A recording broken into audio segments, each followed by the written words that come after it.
Hello साथियों, कैसे हो आप सभी। मैं अरविंद्र एक बार फिर से आप सभी साथियों का अपने परिवार हर क्लासेस 24 में आपका स्वागत करता हूँ। आज बात करेंगे यूपी पैट प्रीवियस ईयर के क्वेश्चन के बारे में। जो आपका यूपी पैट अभी कुछ दिनों बाद होने वाला है, उसके लिए बहुत ही महत्वपूर्ण प्रश्न है। तो जितने भी अभ्यर्थी यूपी पैट एग्ज़ाम की तैयारी कर रहे हैं, वो सभी अभ्यर्थी इस वीडियो को बहुत ही ध्यानपूर्वक से देखें और इस वीडियो को शुरू से लेकर एंड तक देखें, क्योंकि ये प्रश्न उनके एग्ज़ाम के लिए बहुत ही महत्वपूर्ण प्रश्न है। इसलिए इस वीडियो को बहुत ही ध्यानपूर्वक से देखें और एक भी प्रश्न उनका इसमें से छूट ना पाए, क्योंकि यदि आपने एक भी प्रश्न छोड़ दिया तो ये मानो कि आपका स्कोर कम भी हो सकता है, क्योंकि ये बहुत ही महत्वपूर्ण प्रश्न है जो आपके यूपी पैट में पूछे जाने की पूरी संभावना रहेगी। इसलिए इन प्रश्नों को ध्यानपूर्वक से देखें। और अभी तक यदि अपने इस YouTube चैनल को आपने सब्सक्राइब नहीं किया है तो सब्सक्राइब जरूर कर लें, क्योंकि यदि आप सब्सक्राइब कर लेंगे तो आपको जितने भी वीडियो हम अपलोड करेंगे उन सभी के नोटिफिकेशन लगातार मिलते रहेंगे। इसलिए सब्सक्राइब जरूर कर लें। अब जैसे बात कर लेते हैं, पहला प्रश्न है, केंद्रीय भारतीय भाषा संस्थान का मुख्यालय निम्नलिखित में से किस स्थान पर स्थित है। ऑप्शन ए आपका Bhopal Madhya Pradesh, option B Mysore Karnataka, option C Manesar Gurgaon, या ऑप्शन डी मुंबई महाराष्ट्र। इस प्रश्न का उत्तर बताएं। इस प्रश्न का उत्तर क्या होगा। इस प्रश्न का जो उत्तर होगा वो आपका सही होगा, ऑप्शन बी मैसूर कर्नाटक। केंद्रीय भारतीय भाषा संस्थान का मुख्यालय कहाँ पर है, तो मैसूर कर्नाटक में स्थित है। और जो मैसूर है, मैसूर, इसकी स्थापना की थी हैदर अली ने। किसने की थी? हैदर अली ने। किसने? हैदर अली ने किसकी स्थापना की थी? मैसूर की। और जो मैसूर है वो कहाँ पर है? कर्नाटक में। और हैदर अली का ही बेटा था जिसका नाम था टीपू सुल्तान। क्या नाम था? टीपू सुल्तान किसका बेटा था? हैदर अली का बेटा था। और इन्होंने मैसूर युद्ध भी लड़े थे। क्या युद्ध लड़े थे? मैसूर युद्ध भी लड़े थे। और किसके बीच? अंग्रेजों के बीच। अंग्रेजों के बीच। और हैदर अली और टीपू सुल्तान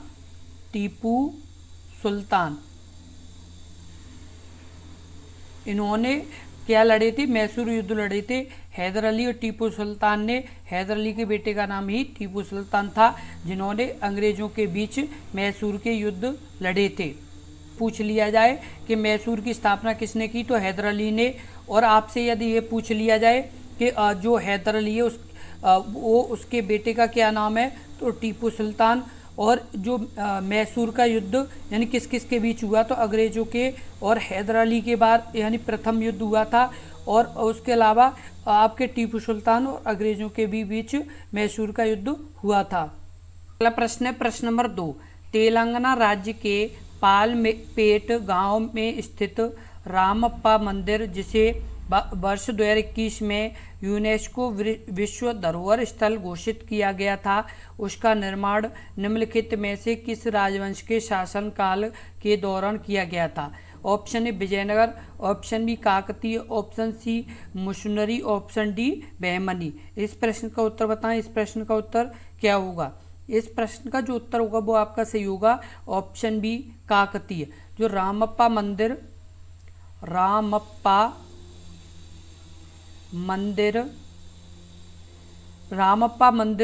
का निर्माण किसने कराया था, तो रामप्पा मंदिर का निर्माण कराया था काकतीय वंश के राजा ने। किसने? काकतीय वंश के राजा ने किसका? रामप्पा मंदिर का निर्माण कराया था। ये मोस्ट इम्पोर्टेंट प्रश्न किस तरह का है? मोस्ट इम्पोर्टेंट प्रश्न। इस प्रश्न को जरूर ध्यान रखें, क्योंकि ये प्रश्न आपके आगे भी आपके यूपी पैट एग्जाम में पूछे जाने की संभावना रहेगी। अगला प्रश्न प्रश्न नंबर 3। नियुक्ति भारत के संविधान के राष्ट्रपति द्वारा की जाती है, भारतीय संघ के प्रधानमंत्री और अन्य मंत्रियों के तहत। ऑप्शन ए अनुच्छेद 70, ऑप्शन बी अनुच्छेद 73, ऑप्शन डी अनुच्छेद ऑप्शन सी अनुच्छेद 75, ऑप्शन डी अनुच्छेद 72। इस प्रश्न का उत्तर बताएं, इस प्रश्न का उत्तर क्या होगा? वो आपका सही होगा ऑप्शन सी अनुच्छेद 75।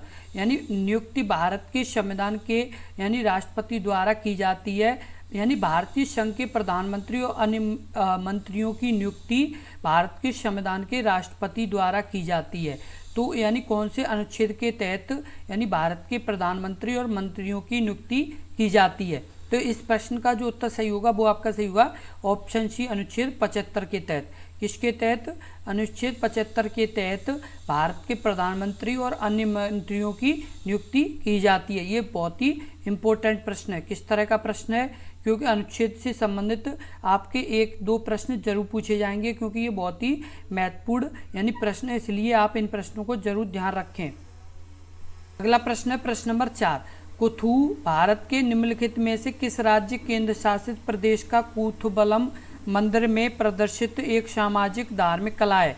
Option A Sikkim, option B Andhra Pradesh, option C Kerala, option D Telangana.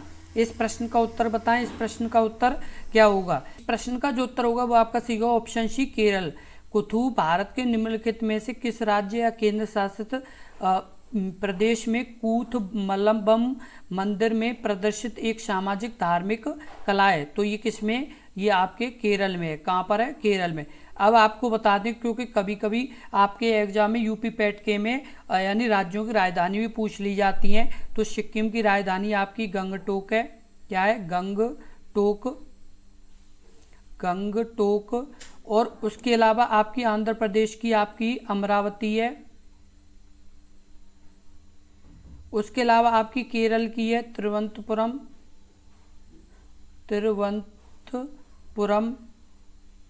उसके अलावा तेलंगाना की हैदराबाद है। क्या है? हैदराबाद है।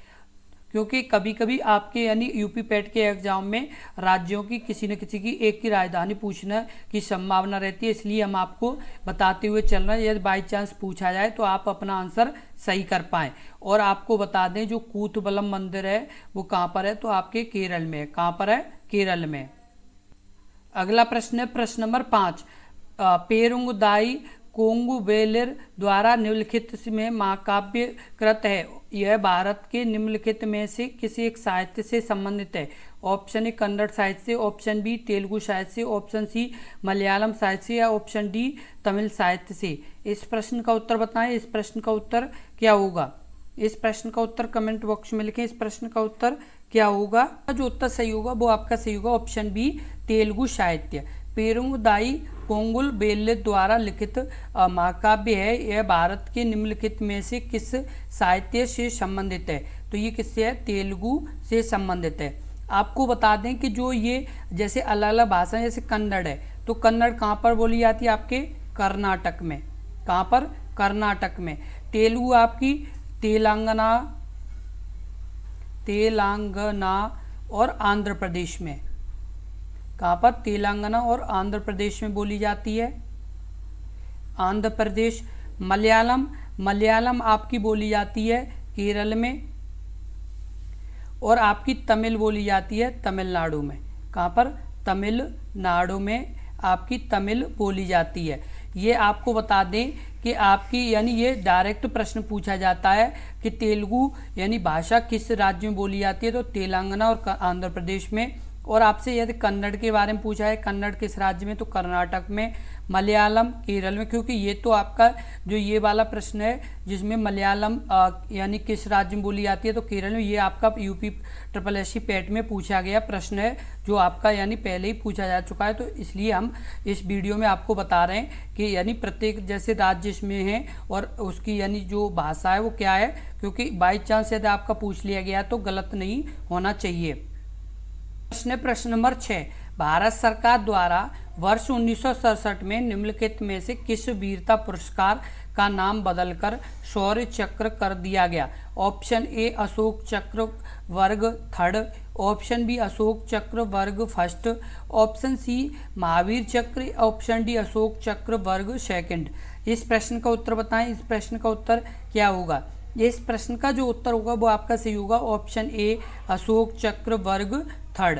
यानी जो भारत सरकार के द्वारा 1967 में यानी कौन से यानी पुरस्कार यानी जो वीरता पुरस्कार था, जिसे यानी शौर्य चक्र के नाम पर यानी शौर्य चक्र नाम दे दिया गया था, तो क्या था, अशोक चक्र third.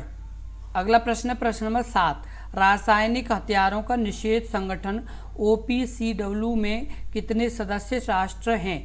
Option A 203, option B 195, option C 193, option D 194। इस प्रश्न का उत्तर बताएं। इस प्रश्न का उत्तर क्या होगा? इस प्रश्न का जो उत्तर सही होगा वो आपका सही होगा ऑप्शन सी 193। रासायनिक हथियारों का निषेध संगठन OPCW में यानी कितने सदस्य हैं? तो 193 सदस्य देश शामिल हैं। कितने देश शामिल हैं? तो 193 सदस्य यानी देश शामिल हैं। अगला प्रश्न है प्रश्न नंबर 8, निम्नलिखित में से कौन मालदीव की आधिकारिक भाषा है? Option A Malayalam, option B Dhivehi, option C Dari, option D Dzongkha. इस प्रश्न का उत्तर बताएं। इस प्रश्न का उत्तर क्या होगा? इस प्रश्न का उत्तर कमेंट बॉक्स में लिखें। इस प्रश्न का उत्तर क्या होगा?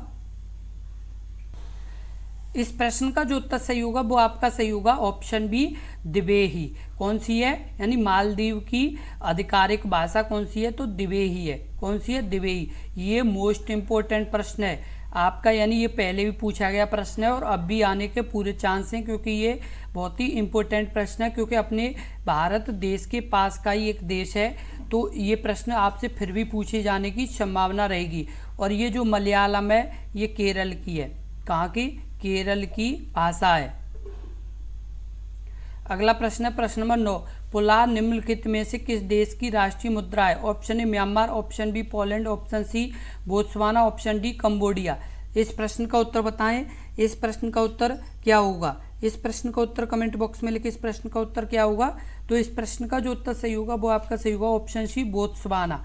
पुला निम्नलिखित में से किस देश की राष्ट्रीय मुद्रा है? तो बोत्सवाना की है। किसकी है? बोत्सवाना की। क्योंकि ये जो आपके राष्ट्रीय मुद्राओं से संबंधित प्रश्न हैं वो आपके पूछे जाते ही हैं, इसलिए इन प्रश्नों को आप जरूर ध्यान रखें। हो सकता है कि ये फिर रिपीट कर जाए कि पुला यानी किस देश की राष्ट्रीय मुद्रा है, तो आपके बोत्सवाना की राष्ट्रीय मुद्रा है।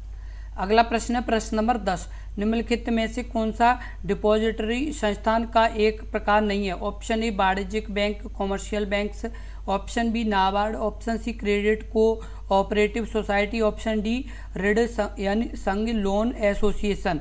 इस प्रश्न का उत्तर बताएं। इस प्रश्न का उत्तर क्या होगा? इस प्रश्न का उत्तर कमेंट बॉक्स में लिखिए। इस प्रश्न का उत्तर क्या होगा? इस प्रश्न का जो उत्तर सही होगा वो आपका सही होगा ऑप्शन बी नाबार्ड।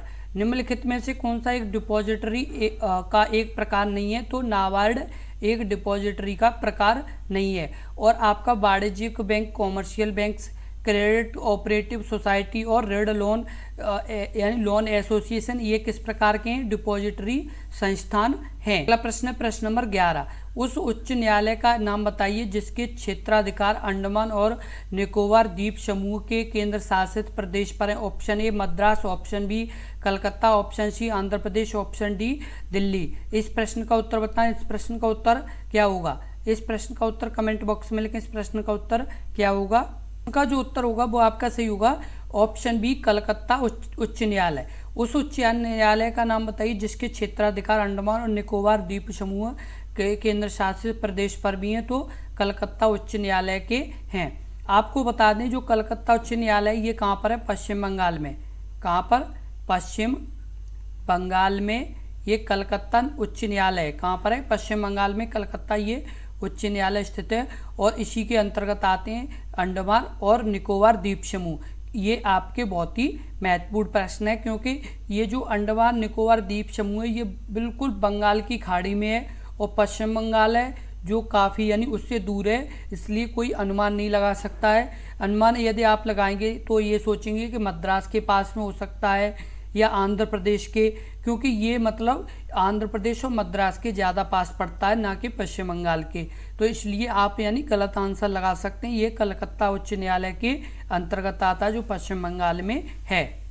अगला प्रश्न है प्रश्न नंबर 12, पंचायती राज संस्थाओं के अस्तित्व के लिए भारत की एक संसद द्वारा 73वां और 74वां संविधान संशोधन कब पारित किया गया था? ऑप्शन ए आपका दिसंबर 1992, ऑप्शन बी अक्टूबर 1973, ऑप्शन सी दिसंबर 1973, ऑप्शन डी नवंबर 1952। इस प्रश्न का उत्तर बताएं। इस प्रश्न का उत्तर क्या होगा? इस प्रश्न का जो उत्तर सही होगा वो आपका सही होगा ऑप्शन ए दिसंबर 1992 में। पंचायती राज संस्थाओं के अस्तित्व के लिए भारत संसद द्वारा 73 और 74 जो संविधान संशोधन यानी पारित किए गए थे वो कब पारित किए गए थे? दिसंबर 1992 में पारित किए गए थे। अगला प्रश्न है प्रश्न नंबर 13। वर्ष 1928 में मोतीलाल नेहरू समिति द्वारा निम्नलिखित में से कौन सा अधिनियम विधेयक प्रस्तावित किया गया था? ऑप्शन ए आपराधिक जनजाति अधिनियम, option B Ilbert Bill, option C Sindh भूमि उड्डयन विधेयक, ऑप्शन डी अधिकारों का बिल। इस प्रश्न का उत्तर बताएं। इस प्रश्न का उत्तर क्या होगा? इस प्रश्न का उत्तर कमेंट बॉक्स में लिखिए। इस प्रश्न का उत्तर क्या होगा? डी अधिकारों का बिल। क्या सही होगा?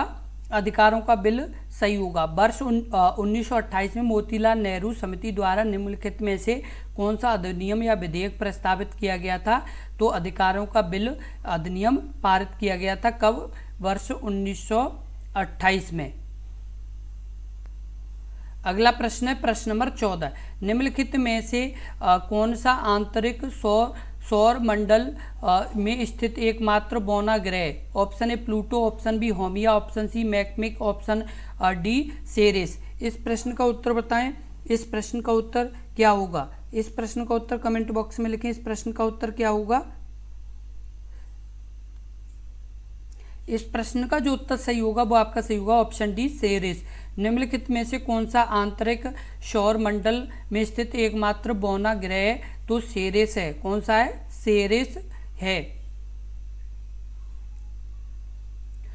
और अभी जैसे यानी कुल कितने जैसे ग्रह हैं तो कितने? 8 हैं। कितने? 8 ग्रह अभी जैसे मौजूद हैं, जिसमें आपका बुध, शुक्र, शनि, पृथ्वी, बुध शुक्र शनि पृथ्वी, उसके बाद जुपिटर यानी बृहस्पति यानी जुपिटर जैसे बृहस्पति, और मंगल, और अरुण, और वरुण। कौन कौन से आपके? बुध, शुक्र, शनि, पृथ्वी, जुपिटर, मंगल, अरुण, वरुण। आपके कितने हो गए? आपके हो गए बुध 1, शुक्र 2, शनि 3, पृथ्वी 4, उसके बाद जुपिटर 5, उसके बाद मंगल 6, उसके बाद अरुण 7 और वरुण 8। ये यानी आपके कितने? 8 ग्रह। लेकिन पहले कितने थे? 9 थे।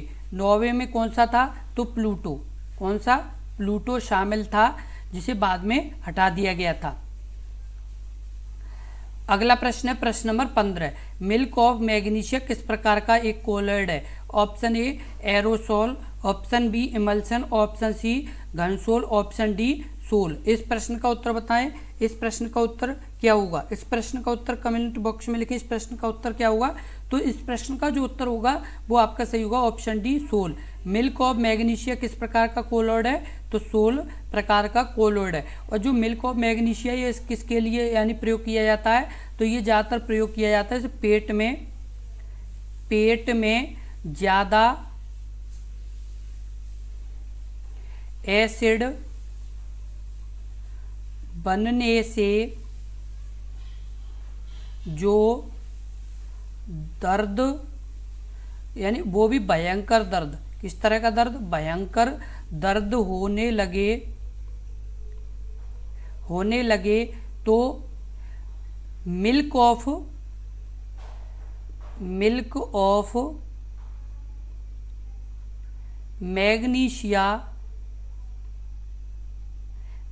मैग्नीशिया का उपयोग किया जाता है। यदि पेट में बहुत ज़्यादा एसिड बनने से बहुत तेज दर्द होने लगे तो मिल्क ऑफ मैग्नीशिया का प्रयोग किया जाता है, जिससे वो एसिड कम हो और पेट का दर्द भी कम हो। इसी तरह के महत्वपूर्ण प्रश्नों की वीडियो देखने के लिए लगातार अपने YouTube चैनल से जुड़े रहें। और आपको बता दें कि आपका एग्ज़ाम जल्दी ही होने वाला है। जो यूपी पैट का आपका एग्ज़ाम है, आपके पास बहुत ही कम समय है और इस समय में आपको ये प्रीवियस ईयर के प्रश्न देखना भी ज़रूरी है, क्योंकि इन प्रश्नों से ही आपके यानी प्रश्न बनेंगे जो आपके यानी यूपी पैट में पूछे जाएंगे। तो इसलिए इस वीडियो को बहुत ही ध्यानपूर्वक से देखें।